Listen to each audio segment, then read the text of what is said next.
안녕하세요. 교육진담TV의 국어만세 시간입니다. 저는 올가국어 이보미입니다. 반갑습니다. 잠시 NG가 좀 생겼습니다. 지난주에 이어서 지난주에는 문학에 대해서 쪼개봤고요.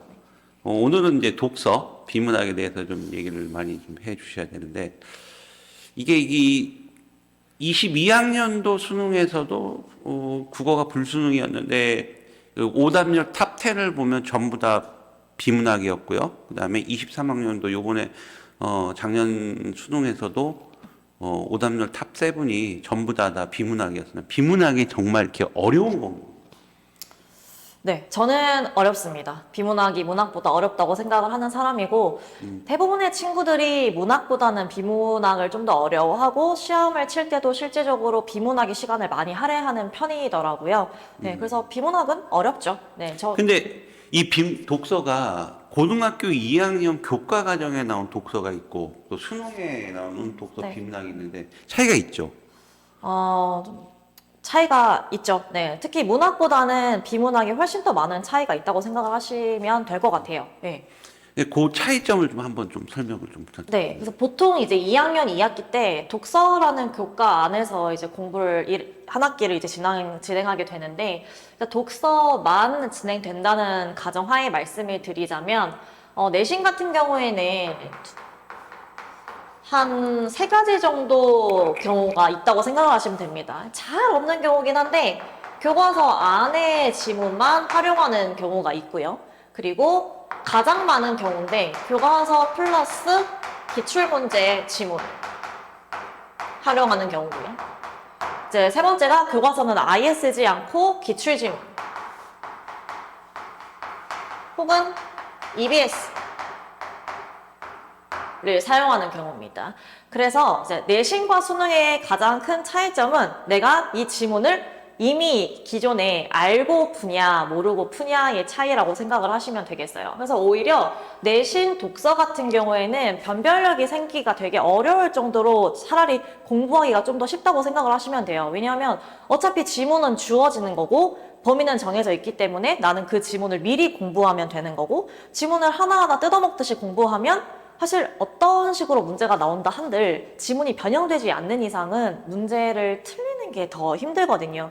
그래서 내신 독서 같은 경우에는 사실적 독해 이상의 문제를 내기가 굉장히 힘들기 때문에 많이 내봤자 기출문제 변형 정도라고 생각을 하시면 돼요. 그래서 내신 독서는 그렇게 어렵지 않지만 아까 말씀드렸다시피 수능에 나오는 독서 지문은 우리가 생전 처음 보는 지문, 생전 처음 보는 개념들이 속출하기 때문에 아무래도 학생들이 많이 어려워하는 것 같습니다. 수능에서는 이제 지문이 그 다양한 파트에서 나오잖아요. 네. 뭐 예를 들어서 인문사회, 정치, 그다음에 경제, 그다음에 과학, 기술, 예술. 그렇게 났을 때 가장 아이들이 좀 어려워하는 지문이라고 할까요?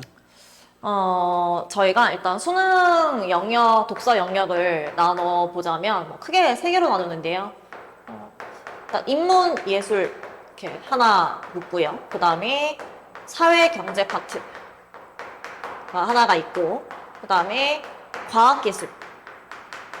사실 저는 완전 문과 중에 문과이기 때문에 단연코 그 과학기술이 훨씬 어렵습니다. 무슨 말인지 하나도 모르겠어요. 맨날 과학 선생님들한테 전화해가지고 물어보고 막 이것도 모르냐고 혼나고 막 그러는데 저는 과학기술이 어려운데 제가 안 그래도 좀 찾아봤더니 한 5년 정도 통계를 내보니까 일단 통계학적으로는 이제 전체 수험생들이 사회 문제를 가장 많이 틀리기는 했더라고요. 그리고 제가 수업을 해봐도 그렇지만 개인이 각자가 느끼는 어려운 파트가 다 다른 것 같아요. 그래서 이제 요거는 이제 어느 것이 가장 어렵다라고 말씀드리기는 좀 힘들고 이건 개인마다 차이가 있기 때문에 내가 부족한 영역을 이제 중점적으로 보완을 해야겠죠. 네. 그래서 인문 예술 같은 경우에는 저희가 보통 짧게 말씀을 드리면 이제 사상가의 견해를 표를 그려서 비교 대조할 수 있으면 제 기준 틀릴 만한 문제가 거의 없어요. 네. 그리고 이제 사회경제 같은 경우에는 가장 이제 킬 포인트 문제가 이제 그래프 해석이죠. 그래프 해석이. 그리고 과학기술은 이제 구성 요소의 기능 및 역할. 근데 이제 이 기능 및 역할을 문제나 혹은 뭐 지문에 딸려 있는 그런 뭐랄까 그림과 잘 연결시켜서 이제 해석을 해줘야 되는데 이걸 하는 게 굉장히 어렵더라고요. 네, 그렇습니다. 그래서 사실 비문학이 어렵게 느껴지는 이유는 아무래도 첫 번째는 그거예요. 비문학 공부를 많이 안 합니다. 비문학 공부를 많이 안 하는 이유는 공부를 해도 안 오르니까. 그리고 공부를 열심히 하는데 쌓이는 게 눈에 안 보이니까. 근데 비문학은 사실 문학보다 그러니까 어떤 일정한 결과물을, 성과를 얻으려면 한 30배 정도는 더 열심히 하셔야 돼요. 꾸준히. 근데 비문학은 공부를 열심히 한다고 해서 오르지도 않을 뿐더러 그리고 이제 공부를 안 한다고 해서 아예 점수가 팍 떨어지지도 않으니까 결국엔 3학년 올라가면 놓는 경우가 많더라고요. 다른 과목 한다고 바쁘니까. 네. 그 말씀은 조금 그러니까 공부를 해도 오르지도 않을 뿐더러 네. 안 해도 안 않으니까. 된다는 거. 그 왠지 뭔가 그 기본 베이스가 중요하다는 얘기로 들리는데 그 어휘라든지 그렇죠. 사실 비문학에서 가장 중요한 거는 다들 아시겠지만 어휘력이 진짜 중요하고 어휘력 플러스 독해력이 진짜 중요하거든요. 사실 요즘 친구들이 맨날 유튜브만 쳐다보고 있으니까 이 긴 글을 읽는 연습이 굉장히 부족해요. 그래서 조금만 글이 길어지면 그냥 포기를 해버립니다. 못 읽겠어. 그냥 이런 식으로 포기를 하는데 비문학은 한 지문을 누가 더 집중해서 정확하게 필요한 정보를 찾아내냐의 싸움이기 때문에 일단 글을 읽는 연습 자체가 절대적으로 부족하기 때문에 베이스는 중요하죠. 근데 이제 뭐 다들 공감을 하시겠지만 우리 모두가 독해력이 부족하고 모두가 어휘력이 약하잖아요. 요즘 누가 어릴 때부터 르네상스 책 펴놓고 인문서적 읽고 이런 친구들 잘 없어요. 그래서 모두가 동등한 조건이라고 가정을 할 때 결국엔 누가 더 꾸준히 이 지문에서 빈출되는 단어를 접했느냐의 싸움이라고 생각을 하거든요. 그래서 친구들이 이제 비문학을 어려워하는 이유가 저는 이제 공통적으로 여기서 나오는 단어, 개념들이 다 낯설기 때문이라고 생각을 합니다. 근데 혹자는 아니라고 말을 할 수도 있겠지만 내가 사실 예를 들어서 인문예술이 제일 쉽다 하는 친구들은 어디선가 혹은 학교에서라도 내가 율곡 이해에 대한 사상을 들어봤고 스피노자에 대한 공부를 했기 때문에 이 지문이 그나마 눈에 쉽게 읽히는 거예요. 낯선 느낌이 없기 때문에. 제가 과학기술이 어려운 이유는 학교 다닐 때 과학기술을 공부를 안 했기 때문이에요. 이게 뭐 전자가 뭔지도 모르겠고 이온이 뭔지도 모르겠고 뭐 자동 조종 장치 뭐 자이로스코프 생전 처음 들어본 개념들이 자꾸 나오니까 읽기가 싫은 거거든요. 근데 자세히 보면요. 사회 경제에서도 마찬가지 뭐 선물 상품이라든지 혹은 주식이라든지 채권이라든지 생활에 굉장히 일상에서 자주 쓰이지만 우리가 실상 그 개념을 잘 모르는 단어들이 많이 등장을 합니다. 근데 이제 안 그런 것처럼 보여도 이제 자주 나오는 개념들은 계속해서 다시 기출이 돼요. 그래서 하루에 한 지문, 하루에 2지문이라도 일주일에 4일 이상 꾸준히 푼다면 최소한 문제 유형은 빠삭하게 익힐 수 있고 문제 유형이 머리에 들어가면 이제 이런 정보는 이런 문제 유형으로 출제될 수 있으니까 내가 이 구문은 신경을 써서 봐야겠다 하면서 어느 구문에 내가 신경을 써서 읽어야 할지 그 독해력이 생기거든요. 그래서 저는 요즘 친구들이 비문학을 어려워하는 이유는 절대적인 공부 부족이라고 생각을 합니다. 그래서 친구들한테도 많이 얘기를 했어요. 방학 때 진짜 일주일에 3번이라도 하루에 2지문이라도 꾸준히 풀어라고. 비문학 지문을요? 네, 비문학 지문, 비문학 문제를요. 네. 그러면 비문학 지문과 결국 이제 지문을 읽으면서 문제가 있는 거니까 아까도 말씀드린 거기나 이제 인문이라든지 사회 경제 과학기술 이런 지문들을 뭐 어떤 서점에 가서 그런 기출 문제 그걸 보면 되는 건가요? 아니면? 기출 문제가 제일 훌륭한 문제긴 하죠. 가장 정제된 문제이기 때문에 출제에 오류도 없을 뿐더러 그리고 뭐 우리가 꼭 알아야 되는 개념들이 나오고 그리고 제가 앞서 강조드린 것처럼 앞에 나왔던 개념이 뒤에서 똑같은 지문으로 출제되진 않지만 그 개념이 그대로 이 지문에 드러나 있기 때문에 내가 이 개념이 뭐지? 개념을 이해한다고 보내는 시간이 점점점 짧아져요. 그렇기 때문에 이제 이 지문을 받아들이는 속도도 달라지고 내가 이 지문을 받아들이는 마인드도 달라집니다. 그래서 일단은 이 낯선 개념들이 익숙해지는 시간이 필요하다고 말씀을 드리는 거죠. 기출문제가 가장 좋은 것 같습니다. 자, 어차피 오늘 이 방송은 예비 고2 학생들을 위한 방송입니다. 마지막으로 네. 이 겨울 예비 고 학생들한테 국어에 대한 공부는 좀 이렇게 좀, 그러니까 보미 선생님이 정말 그동안 많은 애들을 가르쳤는데 진짜 성공과 실패를 학생들을 많이 보아왔잖아요.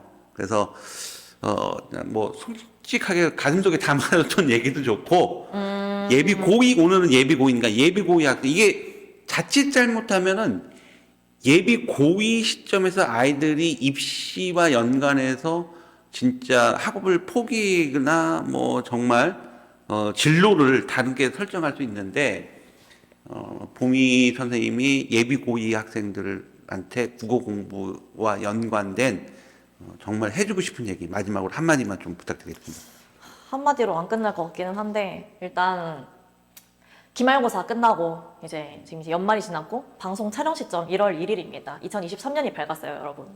이제 여러분들이 방학을 맞이하면서 저마다 각자의 목표를 다 세웠을 거라고 생각을 합니다. 겨울방학 때 내가 국어 공부 계획을 세웠는데 그 방법이 나는 혼자 공부하겠다. 독학이 될 수도 있고 윈터스쿨이 될 수도 있고요. 그다음에 학원이 될 수도 있고 갈령 독서실이 될 수도 있어요.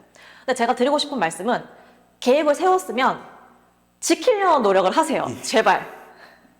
그러니까 지금 분위기가 전체적으로 엉망진창입니다. 공부를 이게 기말 끝났다고 세상 끝난 것처럼 다들 좀 마음이 해이해진 그런 느낌이 있어요. 그래서 다들 1월 1일을 기점으로 이제 심기일전을 하셨을 거라고 생각을 하고, 일단 중요한 거는 방학 때 내가 국어 과목 중에 선택 과목을 뭘 할 건지, 화작을 할 건지, 언매를 할 건지 정하셔야 되고요. 정하셨으면 방학 때 최소한 한 번 정도는 개념을 돌리셔야 돼요. 그래야 2학년 1학기 전에 선택 과목은 끝내놓고 다른 것을 무리 없이 준비를 할 수가 있습니다. 첫 번째는 선택 과목, 꼭 정하시고요. 두 번째는 고전 문학, 지금 시작하지 않으면 늦어요. 사실 지금도 미리 시작한 친구들이 있기 때문에 지금 시작하는 것도 빠르지는 절대 않죠. 그래서 늦었다라고 생각을 할 때 시작을 하세요. 지금 더 늦으면 더 늦으니까. 그래서 올 겨울, 올 여름 방학 때는 자기가 부족한 영역을 이제 준비하는 것도 중요하지만 아까 말씀드린 비문학, 그다음에 선택 과목, 그다음에 고전 문학, 고전 시각 특히 꼭 정리를 하고 이제 2학년을 맞이하시기 바랍니다. 그리고 한마디만 더 하자면 지금 벌써 기말고사 끝나고 나는 내신 아니야, 나는 정시다, 이런 친구들이 있거든요. 사람 일은 어떻게 될지 몰라요. 내가 수시로 학교를 갈지 정시로 학교를 갈지는 정말 그 11월에 수능 치기 전까지는 모릅니다. 원서 쓸 때까지도 몰라요. 그러니까 절대 내가 내신을 포기하고 정시로 가겠다, 정시를 포기하고 내신으로 가겠다, 이걸 벌써 속단하지 마시고 그건 나중에 가서 솔직히 본인이 결정하는 거 아니잖아요. 결정 당하는 거지. 그러니까 자기가 결정을 미리 해놓고 이제 거기에 맞춰서 공부를 하려고 하지 말고 내신이든 수능이든 본인 앞에 닥친 상황에 최선을 다하는 게 저는 중요하다고 생각을 합니다. 그래서 올 겨울방학 내신 끝났으니까 수능에 잠깐 집중하는 시간을 가지시길 바랍니다. 그렇죠? 이제 이 겨울방학은 수능에 준비해 겨울방학은 수능이죠. 아유, 고생 많으셨고요. 이거 되게 맨날 이렇게 스튜디오에서만 찍다가 이렇게 현장에 와서 선생님들이 계신 곳에서 이렇게 촬영하니까 이 판서도 보시고 보미 선생님 판서가 예술이에요. 그 소문이 자자하던데. 저도 들었어요. 깔끔 정리의 대가라고 뭐 굉장히 그 소문이 많이 나는 것 같아요. 그래서 이렇게 앞으로도 좀 이렇게 찾아서 선생님들이 이렇게 판서를 이용해서 좀 이렇게 교육진담, 국어만세에 대한 어떤 방송들을 준비하시는 걸 많이 또 오늘 또 이렇게 보미 선생님 때문에 새로운 걸 또 발견했습니다. 수고하셨고요. 오늘 굉장히 또 아침에 오전에 수업 또 하시고 지금 잠깐 쉬는 타임에 제가 시간을 뺏었습니다. 사실 이거 몇 분 안 되지만 이거 준비하려고 굉장히 또 시간을 또 많이 또 저기가 투자를 하셔야 되거든요. 그래서 다시 한번 감사드리고요. 보미 선생님 좀 따뜻해지면 스튜디오로 꼭 한번 나와주세요. 찾아가겠습니다. 제가 오늘 급하게 준비한다고 뭔가 이제 좀 부족한 점이 있었다면 혹시 궁금한 거 있으시면 댓글로 남겨주시면 제가 성심성의껏 답변하도록 하겠습니다. 감사합니다. 수고하셨습니다. 들어가세요.